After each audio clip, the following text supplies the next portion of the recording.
अस्सलाम वालेकुम नाज़रीन। आज की वीडियो में हम बात करेंगे अमेरिका और चीन के दरमियान जारी ट्रेड वार पर और ख़ास तौर पर उस नए फैसले पर जिसमें डोनाल्ड ट्रंप ने चीनी दरामदात पर 125% टैरिफ आयद कर दिए हैं।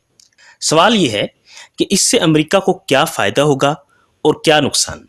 इस चीज़ को हम तफसील से देखते हैं। सबसे पहले ट्रंप के ताज़तरीन इक़दामात को देखते हैं।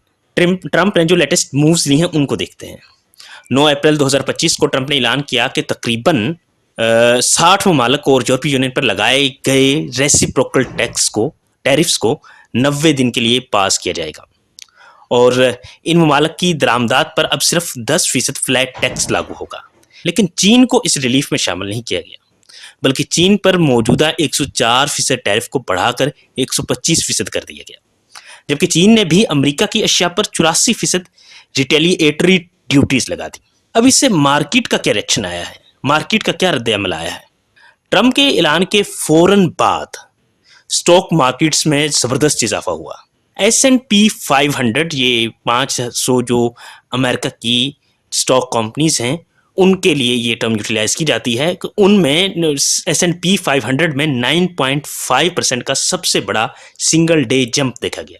ये 2008 के बाद तारीख में रिकॉर्ड है। ऑयल प्राइसेस भी रिबाउंड हुई क्योंकि सरमायाकारों को ग्लोबल रिसेशन के खौफ में कमी महसूस हुई। इसके बाद ट्रंप का मौक़िफ़ क्या है, ट्रंप एक्चुअली ये काम कर क्यों रहा है। ट्रंप ने कहा है कि इनकी इंस्टिंक्ट टैरिफ स्ट्रेटजी पर मबनी है, ना कि किसी फॉर्मूले पर। उनका दावा है कि जो ममालिक रिटेलिएट नहीं करेंगे इन्हें रिलीफ मिलेगा और जो करेंगे इन पर डबल टैरिफ लगाएंगे, जैसा कि चीन के साथ किया गया। मकसद इसका क्या है? फेयर ट्रेड डील्स हासिल करना और अमेरिका के मफादात का तहफ़्फ़ुज़ करना। ये ट्रंप का मौक़िफ़ है। अब इसके बाद हम यूएस एंड चाइना के जो ट्रेड रिलेशंस हैं उनको देखते हैं। 2024 में अमेरिका चीन का जो टोटल गुड्स ट्रेड रहा है वो तकरीबन $582.4 बिलियन रहा है। इसमें से जो अमेरिका चाइना को एक्सपोर्ट करता है चीज़ें वो $143.5 बिलियन की हैं, जबकि चाइना जो यूएसए को एक्सपोर्ट करता है, यूएसए जो चाइना से इंपोर्ट करता है, मतलब वो $438.9 बिलियन की है। इससे ये अंदाज़ा होता है कि यूएसए का जो ट्रेड डेफिसिट है वो $295.5 बिलियन जा रहा है चाइना के लिहाज से।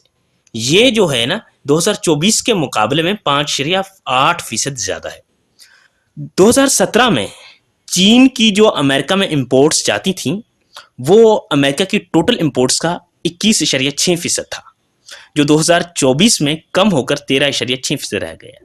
यानी अमेरिका आस्ता आस्ता चीन पर अपनी डिपेंडेंसी कम कर रहा है। अब जो ये टैक्टिक्स ट्रंप यूटिलाइज कर रहा है, इनके पोटेंशियल गेन्स क्या हैं यूएसए के लिए। ट्रंप का मौक़िफ़ है कि ये जो भारी टैक्स लगा रहा है इससे ट्रेड जो इम्बैलेंस है वो कम होगी, लोकल मैन्युफैक्चरिंग को फ़रोग़ मिलेगा, मुस्तकबिल में इनकम टैक्स कट्स के रास्ते हमवार होंगे। 1979 में तकरीबन 20 मिलियन अमेरिकी मैन्युफैक्चरिंग से वाबस्ता थे, जो अब 12.5 मिलियन रह गए हैं।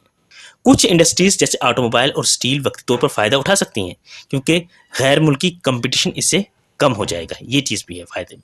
अब पोटेंशियल लॉसेस क्या हैं यूएसए के लिए, क्या क्या नुकसानात हो सकते हैं। माहिरीन का कहना है इनसे कंज्यूमर्स को रोज़मर्रा अशिया महंगी पड़ेंगी, इंडस्ट्रीज़ को इंटरमीडिएट गुड्स के लिए ज़्यादा कॉस्ट बर्दाश्त करना पड़ेगी, इलेक्ट्रॉनिक्स और डिजिटल फर्म्स जिनमें एप्पल भी शामिल है उसको ख़ास ख़तरा है क्योंकि वो चीन से पुर्ज़ाजात दरामद करती हैं। WTO की पेशगोई है कि यूएस चाइना बायलैटरल ट्रेड में 80% तक कमी आ सकती है। इसके अलावा इन्फ्लेशन में इजाफा और जीडीपी ग्रोथ में सुस्त रवैया मुतवक्को है। 2018 की पहली ट्रेड वार में 245,000 अमरीकी नौकरियां ख़त्म हुई। अब इससे भी ज़्यादा नौकरियां ख़तरे में हैं। अब एंड पे हम कह सकते हैं कि ट्रंप का जो ये ट्रेड वार स्ट्रेटजी जो बज़ाहिर अमेरिका के मफादात में लगती है, मगर इसके शॉर्ट टर्म असरात अमरीकी सारफ और सनतों पर महंगाई और नुकसान की सूरत में पड़ सकते हैं। सवाल ये है कि ये इक़दामात चीन को निगोशिएशन टेबल पर ले आएंगे, अभी तक तो मुमकिन नज़र नहीं आ रहा, या ये अमेरिका को आलमी तन्हाई का सामना करने पर मजबूर कर देंगे। ऐसा लग रहा है क्योंकि यूरोपीय यूनियन जिस तरह से एक्शन ले रहा है और چائنا نے جو ایکشن لیا ہے ٹیرف بڑھا کے بدلے میں، اس کا فیصلہ، جو ان چیزوں کا فیصلہ ہے نا، یہ آنے والا وقت ہی اصل میں کرے گا۔ اس ویڈیو کو یہاں پہ ختم کرتے ہیں۔ اگر آپ کو یہ ویڈیو پسند آئی ہے تو اسے لائک اور شیئر کریں اور سبسکرائب کرنا نہ بھولیں۔ کمنٹس میں اپنی رائے بھی ضرور دیں۔ کیا آپ کو لگتا ہے کہ ٹرمپ کا یہ قدم درست ہے؟ کمنٹس میں لازمی بتائیں۔ اللہ حافظ۔